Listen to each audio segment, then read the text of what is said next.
दोस्तों स्वागत है अपना सबाइके। तो आज के रान्ना होबे पनीर मटर और आज के आलू दिए बनाबो। আমি তো মটর আর পনির সঙ্গে অনেক তরকারি দেখাইছি, এবার আজকে একটা নতুন রেসিপি দেখাবো। আলু দিয়ে কিভাবে রান্না করতে হবে আর কি কি মশলা নিয়েছি এইখানে দেখো, সব মশলা একসঙ্গে দেখাবো। কিছু শুকনো যে মশলা সেটা ভেজে নিতে হবে। কড়াইটা গরম হয়ে গেছে, ওর ভিতরে আমি কিছু গরম মশলা দেব। এখানে দেখো নিয়েছি লবঙ্গ, নিয়েছি এলাচ, কালো লঙ্কা, ডালচিনি আর তেজপাতা। গরম মশলা যেগুলো লাগে সব আছে এখানে। এটাকে হালকা একটু গরম করে নেব। হালকা একটু গরম হয়ে গেলে ওর ভিতরে আমি জিরে দিয়ে দেবো 1 চামচ। তরকারিতে যেটুকু লাগবে সেইটুকুই মশলা দিতে হবে। ফুটছে, এবার নামিয়ে নেব। কড়াইতে তেল দিয়েছি, তেলটা গরম হয়ে গেলে ওর ভিতর আমি দিয়ে দেব শুকনো লঙ্কা। শুকনো লঙ্কাটা ভেজে নিলে আর শুকনো মশলাটাও ভেজে নিলে খুব সুন্দর একটা ফ্লেভার আসে তরকারিতে, কালারটাও খুব সুন্দর আসে, টেস্টও খুব সুন্দর লাগে। মশলাগুলো ঠান্ডা হতে হতে আলুগুলো ভেজে নিতে হবে।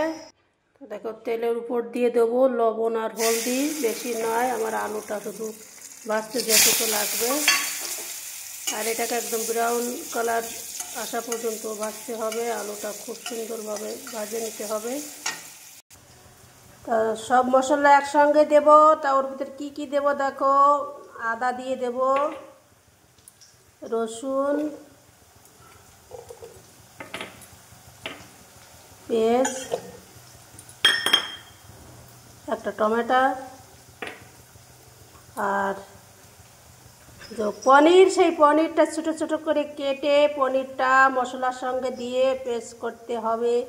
এইটা খাস করে বিশেষ দরকার। যত ধাবায় যাও না কেন, বড় বড় হোটেলে ওরা রেস্টুরেন্টে যা রান্না করে, তা মশলার সময়ই ওরা এরকম সব মশলা একসঙ্গে দিয়ে তারপরে মশলাটা তৈরি করে। আর পনিরটা মশলার সঙ্গে দিলে খুব সুন্দর একটা ফ্লেভার আসে, টেস্ট হেভি লাগে।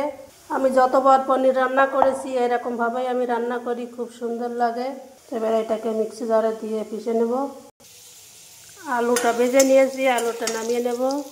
কালার দেখো আলুটা এরকম হওয়া চাই। আর সেম ওইভাবে আমি পনিরটাও ভেজে নেব। কড়াইতে লবণ হলদি দিয়ে দেবো,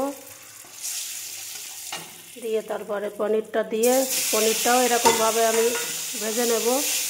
পনিরটা ভেজে নিলে আর দুধের যে গন্ধটা থাকে সেইটা থাকে না, এই জন্য অবশ্যই পনিরটা ভাজা বিশেষ দরকার। হালকাভাবে ভেজে পনিরের কাঁচা দুধ যেটা সেইটা দূর করতে হবে। দেখো মশলাটা একদম মইন করে নিয়েছি এরকমভাবে।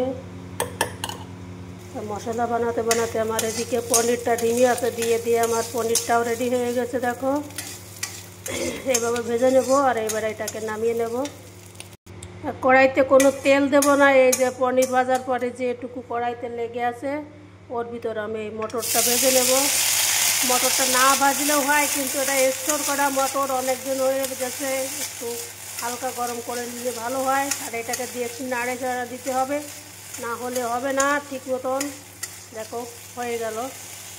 তো দেখো আমার সব পনির, আলু আর মটর ভাজি করে হয়ে গেছে, মশলাও রেডি, এদিকে আমার কড়াইও রেডি। আর কড়াইতে পনির মটর ভাজার পরে কড়াইটা একবার অবশ্যই ধুয়ে নিতে হবে, না হলে মশলা চিপকে যায়। এবার এতে আমি গরম কড়াইতে তেল দেব। দেখো তেল দিয়েছি, তেলটা কড়াইতে ভালো করে লাগিয়ে নিতে হবে।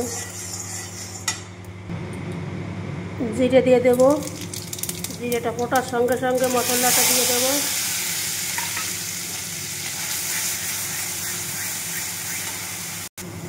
মশলা পেঁচার সময় জল দিছিলাম না, তার জন্য একটু মিক্সি জার ধুয়ে একটুখানি জল দেবো, বেশি জল দেবো না। টমেটো আর পনির যদি মশলার সঙ্গে পিষা হয় তাহলে মশলায় জল দেওয়া লাগে না, টমেটোর জল এতেই হয়ে যায়। আর এর ভিতর আমি বাকি আমার তরকারির টেস্ট অনুযায়ী লবণ দেব, লবণ পরেও দেওয়া যাবে। 1 চামচ ধনিয়া পাউডার দেব আর হলদি দিয়ে মশলাটাকে ভালো করে কষে নেব। একদম শুকনো শুকনো করে লাল লাল করে নিতে হবে। দেখো মশলাটা প্রায় হয়ে গেছে। এদিকে গরম জল হচ্ছে, গরম জল দিতে হবে। দেখো মশলাটা আমার হয়ে গেছে। মশলার কালার দেখো, আর জলও নাই তেলও নাই। দেখো এরকম করে রান্না করি। মশলার কালার দেখো।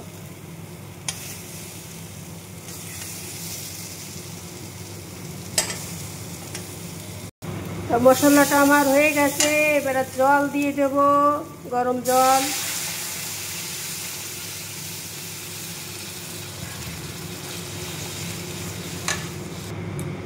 তরকারিটা দেখো উতরে গিয়েছে। 5 মিনিট জাল দিয়ে নিয়েছি। এবার আলুটা আগে দিয়ে দেব। আলুটা সেদ্ধ হতে একটু সময় লাগবে, তার জন্য আগে আলুটা দিয়ে দেব। আলুটা সেদ্ধ হয়ে গেছে। তরকারিটা ঝোলও অনেক শুকিয়ে গেছে। এইবারে পনির আর মটর অ্যাড করে দেব।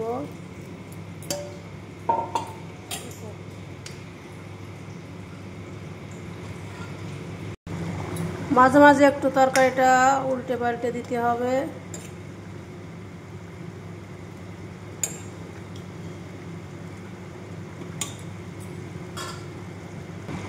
চিকেন কষার ফ্লেভার আসছে পনির মটর থেকে।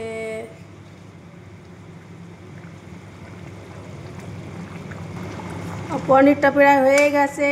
তা 2-4 মিনিট আগে এর ভিতর কিছু মশলা অ্যাড করতে হবে। 1 চামচ চিনি, 1 চামচ এভারেস্ট মশলা, আর কিছু ধনে পাতা। তা আমার রেডি হয়ে গেছে পনির মটর। আর এই মশলা দিয়ে কমসে কম 2 মিনিট এটাকে নেড়ে চেড়ে পাকাতে হবে। তরকারির ভিতর মশলাগুলো যাবে, খুব সুন্দর টেস্ট হবে। আমার পনির মটর রেডি হয়ে গেছে। এবার এটাকে নামিয়ে নেব।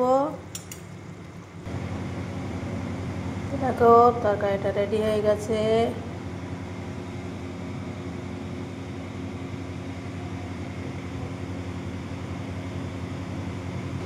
চলে এসো, কার কার পছন্দ পনির মটর।